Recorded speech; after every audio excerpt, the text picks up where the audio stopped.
都在说评测的无鸟巢，但很多人不知道的是，这一套技术的快速落地背后站着一个不可忽视的品牌——奇星。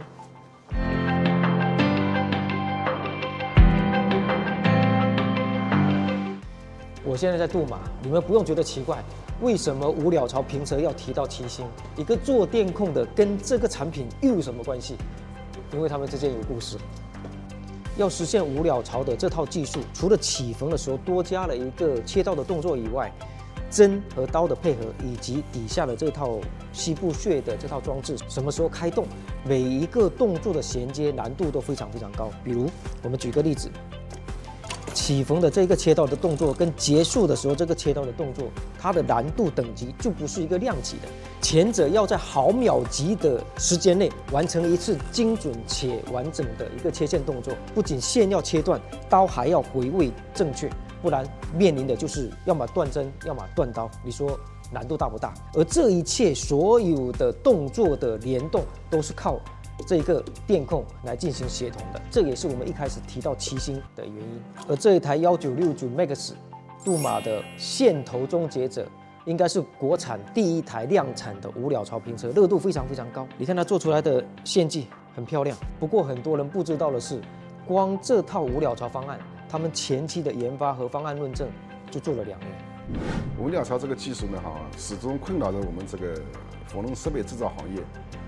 也是那个服装行业的很大的一个痛点的一个诉求。我们呢对这个无鸟巢呢也研究了好几年，我们也拿了好几套方案，最后呢我们先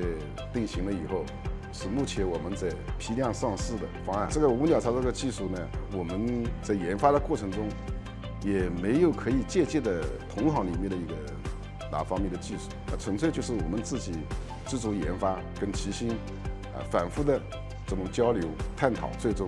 我们把这个技术能够用到这个产品上面去。那么这个技术呢，主要我们还是跟那个奇星共同合作，因为核心的技术是奇星起到了很关键的作用。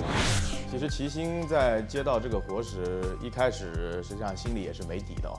但杜马的创新精神与奇星坚定的探索精神是高度契合的。我们其实并不担心这个项目会失败，相反，我们坚信这项技术是能推动行业的技术发展，所以我们也是毅然投入了大量的人力，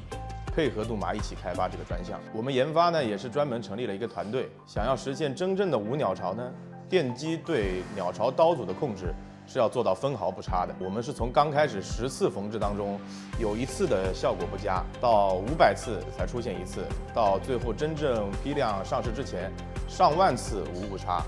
我们奇星团队呢，3个软件工程师也是整整花了3个月的时间才能搞定。